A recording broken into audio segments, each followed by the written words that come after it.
तो चलिए बिना समय गवाए शुरू करते हैं हमारी कहानी। किस्मत से तुम हमको मिले हो, कैसे छोड़ेंगे। अध्याय 3, छोटी छोटी खुशियां। रचना अद्वितीय सुबह महा, धनलक्ष्मी जी द्वारा।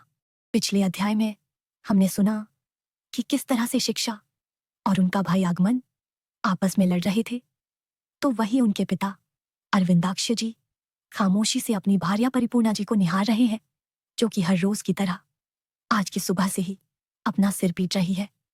कारण उनका छोटा सा परिवार, जिसमें अपने भाई की शिकायत करते हुए शिक्षा भी ते में सीधा अपने पापा के पास आकर मासूम झुंझलाहट भरी आवाज में कहती है, पापा देखो ना, आगमन फिर तंग कर रहा है। पराशर जी अखबार नीचे रखते हैं, चेहरे पर नकली गंभीरता के भाव लाते हुए अपने बेटे की ओर देख हल्की डांट की एक्टिंग करते हुए कड़क आवाज में कहते हैं, आगमन बहन से ऐसे मजाक करते हैं क्या? आगमन सिर झुकाता है, पर आंखों में वही पुरानी शरारत चमकती है। ये देख शिक्षा मुस्कुराकर आगमन को आंखें चढ़ाकर देखने लगती है कि तभी पराशर जी मुस्कुराकर धीरे से आगमन से कहते हैं, वैसे मिस डिस्ट्रक्शन नाम ठीक रहेगा ना तेरी दीदी के लिए? ये सुन शिक्षा हक्का बक्का होकर अपने पापा को बड़ी आंखें के देखने लगती है, तो वही आगमन हंसी रोक नहीं पाता और पापा भी साथ हंस पड़ते हैं। शिक्षा मुंह फुलाकर कहती है, पापा ये क्या था, आप भी इस कंजर के साथ मिल गए। खुद के लिए कंजर शब्द सुन आगमन की हंसी बंद हो जाती है और वो शिक्षा को घूर कर देखने लगता है। तभी परिपूर्णा जी रसोई से बड़बड़ाते हुए निकलती है और उन तीनों को ऐसे देख कहती है, अब क्या हुआ फिर से? और आगमन तू फिर कैमरा लेकर घूमने लगा? अरे कोई तो इस घर में नाटक बंद करेगा कि नहीं? जिस पर आगमन कुछ नहीं बोलता है और जाकर अपनी माँ को गले लगाकर कहता है, एक तू ही है मेरा अपना, ये सारा जग हुआ पराया रे। मेरी माँ के सिवाय दुख दर्द मेरा इस दुनिया में भला कौन समझ पाए है। वह रे कलयुगी दुनिया, तूने तो सब बदल डाला। आगमन ने ड्रामेटिक स्टाइल में अपनी बात रखी और एक झटके में मिनिस्टर ऑफ द हाउस यानी माँ को भी अपनी ओर कर लिया। फिर जीत की मुस्कान के साथ अरविंदाक्ष जी को देख आंख मार दी और शिकायती अंदाज में माँ से बोला, देखो ना माँ, पापा मुझे डांट रहे हैं। इस बार आंखें फैलाने और मुंह खोले बैठे रहने की बारी अरविंदाक्ष जी की थी। परिपूर्णा जी अपने पति को आंखें दिखाते हुए बोलती है, आप? हे मुर्गना, बेटा भी कितने दिन बाद आया है टूर से और आप उसके घर में आते ही शुरू हो गए। आगमन के गाल को प्यार से सहलाते हुए वो अपने पति को घूरते हुए बोली, हाय रे भोली माँ, तू अपने बच्चों के प्यार में उनके नाटक को भी अनदेखा कर दिया करती है। दुनिया की सबसे प्यारी माँ। अचानक ये ख्याल हमारी लेखिका अद्वितीय महाधनलक्ष्मी जी के मन में आते ही उनके चेहरे पर हंसी बिखेर गया। खैर आगे वो एक बार फिर कहानी में खो जाती है, जहाँ परिपूर्णा जी की घूरती नजरें पराशर जी को उनकी अदालत में दोषी की तरह खड़े देख रही थी और पराशर जी अपनी भार्या की बात सुन अरविंदाक्ष जी जल्दी से घबराते हुए बोले, अरे नहीं पूर्णा जी, मैं तो। ओह हाँ माँ। पराशर जी की बात को बीच में ही काटते हुए आगमन जल्दी से कहने लगा, माँ ये नहीं कि अपने एक लौते बेटे से उसका हाल चाल पूछ ले या पीने के लिए पानी वानी ही दे दे। पर नहीं पापा, ऐसा थोड़े ही ना करेंगे। आखिर वो प्यार थोड़े ही ना करते हैं मुझसे। मैं तो बस आपके के ही सहारे जी रहा हूँ माँ। ये बोल एक बार फिर वो अपनी माँ के कंधों पर उदास चेहरा बनाकर अपना सिर रख देता है और अपने पापा पराशर जी को देख एक चालाकी भरी मुस्कुराहट देने लगता है। पराशर जी अपने बेटे की ऐसी शरारत देख बहुत चक्के रह गए, तो वही परिपूर्णा जी इमोशनल होकर आगमन के सर को सहलाते हुए पराशर जी की ओर देखते हुए बोली, क्या करूं मैं इनका? और फिर आगमन से कहने लगी, नहीं मेरे बच्चे, ऐसा क्यों बोल रहा है? तेरी माँ है ना तेरा ख्याल रखने को। बेचारे बेबस पराशर जी तो बस अपने बेटे और भार्या जी को बारी बारी देखने लगे, जो देख इस बार शिक्षा भी मुंह पर हाथ रखकर हंसी को छुपाने की कोशिश करने लगी। अरे मैं ना, आप तो रहने ही दो, बस बच्चे के पीछे लग जाते हैं। जिसे डांटना चाहिए उसे तो कभी कुछ कहते ही नहीं है। शिक्षा पर एक तिरछी नजर डालते हुए परिपूर्णा जी ने बाप और बेटी को एक साथ सुनाना शुरू किया। फिर क्या था, दोनों की ही बोलती बंद हो गई और इन सभी का करता धरता होशियार चंद आगमन बाबू बिना आवाज किए अपने दांतों को दिखाते हुए अपनी माँ के पीछे खड़े होकर भांगड़ा करने लगा, जो जले पर नमक का काम करता है। और यह देख अरविंदाक्ष जी और शिक्षाम भी दोनों की अपने अपने दांत भींचते हुए आगमन को घूरने लगे और एक साथ तभी आवाज में बोले, कंजरा। कंजरा। दोनों के हिलते होठों को देख वो समझ गया और अगले ही पल आगमन अपना भांगड़ा बंद कर अपने गालों को गुस्से से फुलाए उनको देखने लगा। परिपूर्णा जी खाना टेबल पर रखते हुए कहती है, क्यों आप किसी को भी कहीं जाने के लिए देरी नहीं हो रही है क्या? शिक्षा फौरन कुर्सी खींचकर बैठ जाती है तो वहीं आगमन भी जल्दी से टेबल पर आ बैठता है और शिक्षा की प्लेट में हाथ मारने लगता है। शिक्षा अपना खाना खा रही होती है, तभी आगमन जैसे ही उसके पराठे को छूता है तो उसके हाथ पर अपना हाथ मार देती है, लेकिन आगमन को कोई फर्क ही नहीं पड़ता। वो दोबारा अपना हाथ उसकी प्लेट की ओर बढ़ाता है। यह देख शिक्षा फिर उसके हाथ पर मारते हुए खींचकर कहती है, हटना। आगमन उसे जीभ दिखाने लगता है। दोनों की हरकतें यूं ही चलती रहती हैं, लड़ते झगड़ते हंसते मुस्कुराते एक साथ खाते हैं। अपने बच्चों का ऐसा बचपना देख अरविंदाक्ष जी और परिपूर्णा जी सिर नाव में हिला देते हैं, लेकिन उनके चेहरों पर एक शांत संतुष्ट मुस्कान ठहर जाती है। सभी डाइनिंग टेबल पर अपना अपना नाश्ता कर रहे होते हैं और वहीं सबको ऐसे शांत बैठा देख शिक्षा मन ही मन सोचती है, सब इतने शांत कैसे हैं? किसी को कुछ याद नहीं है क्या? पराशर जी उसकी ओर देखते हैं और पूछते हैं। क्या हुआ? शिक्षा अटकते हुए जवाब देती है, नहीं, कुछ नहीं, कुछ भी तो नहीं पापा। आगमन टोंट मारते हुए बोलता है, तो जल्दी खाना कितना टाइम लगाती हो? माँ, मुझे और पराठे दो ना प्लीज। यह सुनकर शिक्षा और पराशर जी फिर से उसे घूरने लगते हैं, पर जैसे ही परिपूर्णा जी को देखते हैं जो कि दोनों हाथ बांधे शांत निगाहों से उन्हें ही देख रही होती है, तो सब चुपचाप अपना अपना खाना खाने लगते हैं। थोड़ी देर बाद सभी लोग हॉल में हैं। आगमन सोफे पर कैमरे के साथ, तो वही अरविंदाक्ष जी अपनी कुछ फाइल्स को अपने ऑफिस बैग में रखने में व्यस्त है और परिपूर्णा जी उनका लंच बॉक्स लेते हुए हॉल में आ रही है। माँ, पापा, जा रही हूँ मैं। शिक्षा सीढ़ियों से नीचे आते हुए बोली। घर छोड़कर। आगमन की इस बात पर शिक्षा उसे एक चपत लगा के बोली, तू तो चुप ही कर। जिस पर आगमन उसे चिढ़ाते हुए अपना सिर सहलाने लगता है।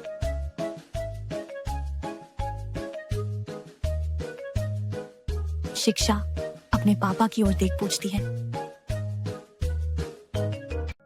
पापा, आप कुछ भूल तो नहीं रहे?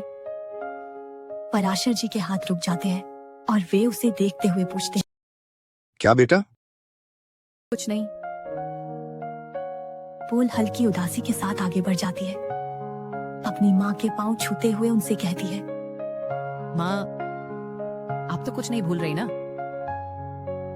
परिपूर्णा जी अपनी बेटी के सिर पर हाथ रखते हुए उसके माथे को चूमकर बिना उसकी तरफ देखे नहीं, नहीं तो क्यों? क्या मैं कुछ भूल रही हूँ? थोड़ा सा ध्यान से सोचो माँ, कुछ खास हो सकता है। Something special for someone. ऐसा बोल शिक्षा बड़ी उम्मीद से अपनी माँ को देखने लगती है। परिपूर्णा जी की आंखें चमकती हैं। अरे हाँ, याद आया। एक्साइटेड होकर परिपूर्णा जी बोली। यह सुन शिक्षा का चेहरा भी खिल उठता है और वो कहती है, याद आया? क्या याद आया अम्मा? अरे आज तो मुझे बहुत जरूरी काम है। अब तो शिक्षा की आंखें खुशी से चमकने लगी। परिपूर्णा जी उसे देख आगे कहती हैं, मेरी बच्ची सबसे अच्छी। फिर वो झटके से पराशर जी की तरह मुड़कर उन्हें बताती है, सुनिए जी, गाड़ी टाइम पर भेज दीजिएगा। आज मुझे अपने कपड़े ड्राई क्लीनर से लाने हैं। पराशर जी चुपचाप सिर हाँ में हिलाते हुए बैग बंद करते हैं।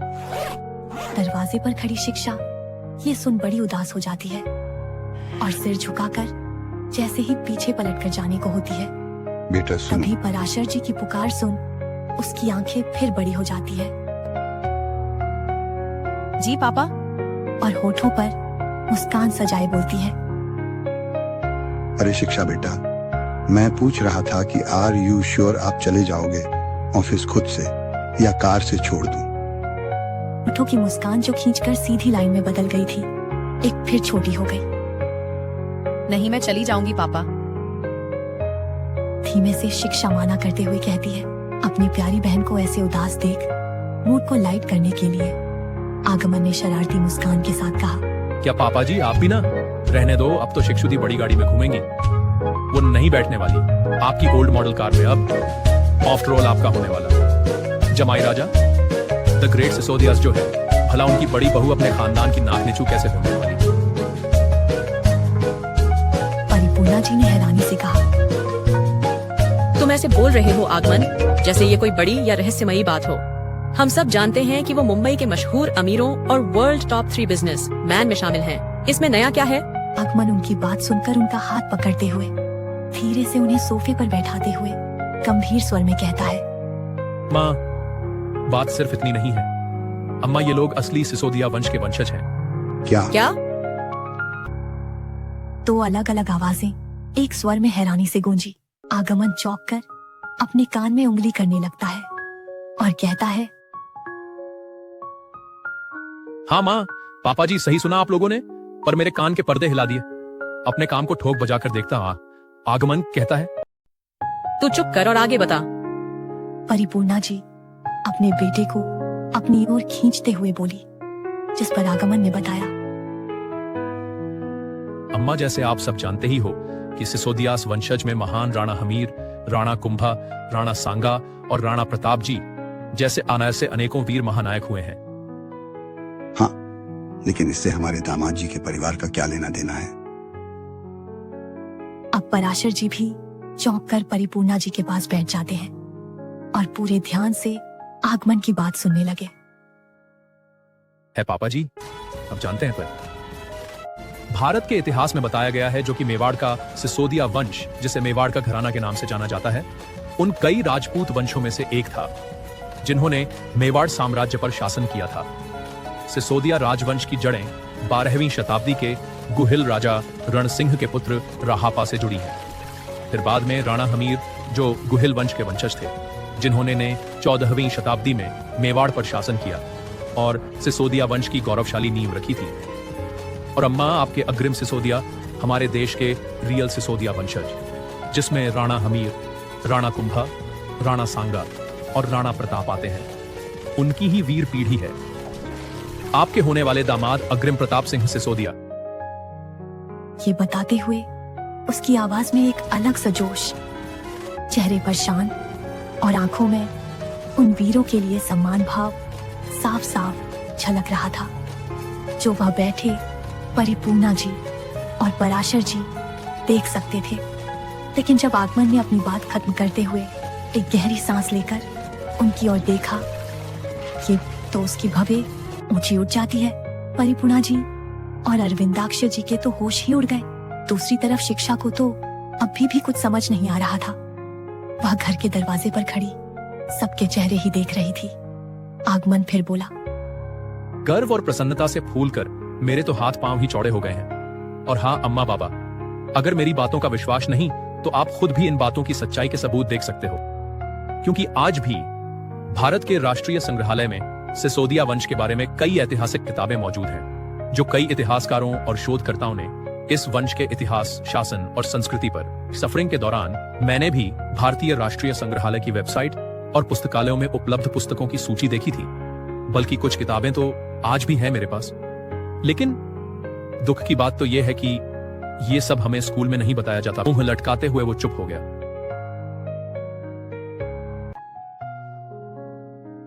आज की पीढ़ी को सच बताने के लिए सोशल मीडिया जैसा मंच है। अरविंदाक्ष जी ने आगमन के कंधे पर हाथ रखते हुए कहा, हाँ, और सोशल मीडिया की गंदगी भी है अक्षय जी। परिपूर्णा जी ने तुरंत मुंह बनाते हुए कहा, जिस पर पराशर जी शांत मुस्कान के साथ बोले, पूर्णा जी, जैसे कमल की सुंदरता कीचड़ को ढक देती है, वैसे ही अच्छाई गंदगी से ऊपर होती है। जीवन के संग्रहालय से क्या चुनना है, ये बच्चों को माता पिता सिखाते हैं। मुझे गर्व है कि मेरे बच्चों ने वही सीखा, विशेषकर आगमन पर, क्योंकि बेटी तो जन्म से ही गर्व होती है, बेटों को बनाना पड़ता है। अपने पिता की आंखों में विश्वास देखकर आगमन मुस्कुराया और चुटकी लेते हुए बोला, पापा जी, अब तो रथ ही ले आना चाहिए। क्यों दी? शिक्षा थोड़ा उलझकर बोली, पर तुम्हें रथ क्यों चाहिए आगमन? आगमन ने मुस्कुराकर कहा, क्योंकि अब ये घर की बेटी नहीं, राणा कुंभा के वंश की बहू बनने वाली है। लकी होदी। यह सुनकर वह बहन को हल्के फुल्के अंदाज में चिढ़ाने लगा। सभी हंस पड़े। शिक्षा के गाल शर्म से लाल हो गए। मुस्कुराते हुए उसने अपना बैग उठाया और बिना कुछ कहे दरवाजे की ओर बढ़ गई। उसकी मुस्कान जैसे पूरे घर में मिठास घोल गई। शिक्षा उस नन्ही सी हंसी को अपने साथ समेटे अपने ऑफिस के लिए निकल जाती है। जैसे ही शिक्षा घर से निकलती है, आगमन और परिपूर्णा जी ने एक दूसरे को देख गहरी ठंडी सांस ली और एक साथ पराशर जी की ओर देखा, जो नजरें बचाने में लगे हुए थे। आगमन सोफे के पीछे से कूदकर आगे आकर सोफे पर बैठ जाता है और शरारत भरे लहजे में पराशर जी को देख कहता है, पापा जी, आज टाइम से घर तो आ जाइएगा ना। उसके स्वर में जैसे कोई गुप्त मिशन की तैयारी और हंसी की झलक थी। परिपूर्णा जी ने भी उसी भाव में आगे कहते हुए अपनी उंगली दिखाकर अरविंदाक्षय पराशर जी को धमकाते हुए कहा, और सुनिए, खबरदार जो अपनी लाडली को कुछ भी इस प्लान के बारे में बताया तो। उनकी आंखों में साफ चेतावनी थी, पर होठों पर मुस्कान थी। पराशर जी ने हल्के से झुककर दोनों के सामने विनम्रता से हाथ जोड़े और हंसते हुए बोले, मेरी इतनी हिम्मत है क्या जो महारानी और राजकुमार की आज्ञा का उल्लंघन करूं? उनकी आंखों में चमक थी, पर चेहरे पर एक पल को हल्की उदासी उतर आई। धीरे से वे बोले, बड़ी मुश्किल से तो मैं अपनी बच्ची की ओर देखने से खुद को रोक पा रहा हूँ। फूल जैसा मुंह कैसे लटक गया था आज। आगमन ने हौसला बढ़ाते हुए कहा, सोचिए पापा जी, जब सरप्राइज मिलेगा तो चेहरा कैसे खिल उठेगा। पराशर जी मुस्कुरा उठे और चुटकी लेते हुए बोले, ठीक है, पर क्या अब मुझे मेरे कार्यस्थल पर जाने की अनुमति मिल सकती है? यह सुनकर परिपूर्णा जी और आगमन ने एक दूसरे की ओर नजरों का आदान प्रदान किया। फिर एक साथ पराशर जी की ओर देखकर सिर हिलाकर इजाजत दे दी। उनके चेहरे पर हंसी छुपाए नहीं छुप रही थी। पराशर जी ने मुस्कुराते हुए कमर सीधी की, जैसे कोई सैनिक आदेश पाकर चल पड़ा हो।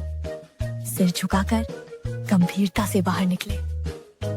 पीछे खड़े परिपूर्णा जी और आगमन उनकी जाति पीठ देखकर हंस पड़े और अपने काम में लग गए। स्कंद सुब्रमण्यम स्वामी मंदिर। दीवारों पर खुदे हुए भव्य चित्रों से लेकर हल्की धूप में चमकते हुए देवदारू के खंभे, हर चीज जैसे समय के पार खड़ी हो। जिंदगी की तेज भागम भाग के बीच में भी मंदिर एक अलौकिक शांति में डूबा वातावरण का अनुभव देता है। मंदिर परिसर में हल्की सुगंधित धूप की लहर बह रही है और मंत्रोच्चार की धीमी गूंज एक अलौकिक आभा बुन रही है। इसी पवित्र वातावरण में शिक्षा श्रद्धा से हाथ जोड़कर सिर झुकाए कार्तिकेय महाराज के सामने खड़ी थी। उसके चेहरे पर भक्ति भरी मुस्कान थी, समर्पण और आभार की सच्ची झलक। कुछ क्षण प्रार्थना कर वह धीरे से मुस्कुराई। आंखों में नमी और चेहरे पर चमक थी, पर अगले ही पल जैसे कुछ याद आया और उसके सांवले चेहरा हल्का सा मुरझा गया। वह अचानक नाक फुलाए, होठों को गोल करते हुए हल्के गुस्से में बोली, सबकी बात जल्दी सुनते हो, मेरा ही सबसे लास्ट में क्यों सुनते हो? उसकी मासूम शिकायत ऐसी थी जैसे कोई छोटी बच्ची अपने सबसे प्यारे दोस्त से रूठ रही हो। लेकिन कब तक वो अपने प्यारे स्वामी जी महाराज कार्तिकेय जी से बिना बोले रह सकती थी। फाइट भी उसने ही और डिमांड उनसे ही करती थी। अपनी आंखों में नन्हा सा गुस्सा और एक प्यारी मुस्कान लिए वह बोली, अब की बार तो मेरी बात सबसे पहले सुन लेना, ठीक है ना? थोड़ी देर की चुप्पी के बाद वो दबी आवाज में फिर बोली, आपको तो पता है ना, आज मेरा जन्मदिन है स्वामी जी महाराज। पर देखो ना, किसी को याद ही नहीं, घर में किसी ने भी बधाई नहीं दी। उसकी आवाज में शिकायत भी थी और एक मासूम बच्ची सी पीड़ा भी, जैसे कोई अपना खिलौना छिन जाने पर रूठ जाए। उंगलियों को मसलते हुए आगे हल्के गुस्से में कहने लगी, पता है क्या, आज सुबह उठते ही मन किया था कि सबसे पहले माँ गले लगाएं, लेकिन उन्होंने तो सिर्फ बोला नाश्ता करने आ जाओ, देख लेना। देख लेना, आज जब घर जाऊंगी ना, किसी से बात तक नहीं करूंगी, हलवा भी नहीं खाऊंगी और पर माँ को बुरा लगेगा। अच्छा खा लूंगी लेकिन थोड़ा सा बस। पर हाँ, मैं गिफ्ट्स ही वापस कर दूंगी। वो मुंह फेरते हुए धीमे से बोली और नीचे बैठते हुए उसने झोले से मिठाई का डिब्बा निकाला। उसे थाली में सजाते हुए मुस्कुराकर लो, ये आपके लिए है। कहते हुए सुब्रमण्यन स्वामी जी के सामने रखते हुए भक्तिमय स्तुति करने लगी।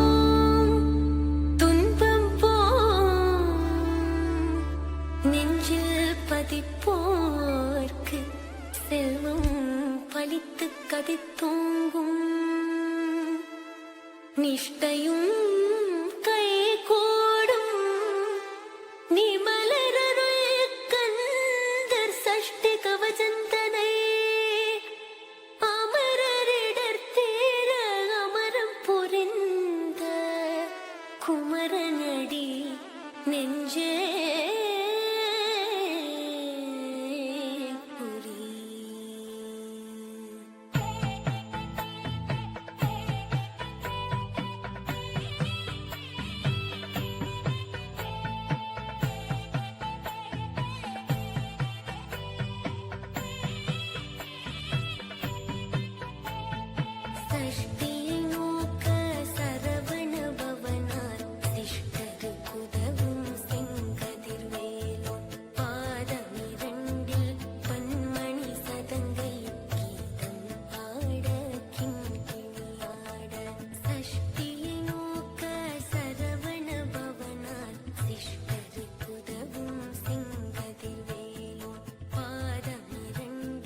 थोड़ी देर बाद हैरानी से बोली, अरे अब आप क्यों रुक गए?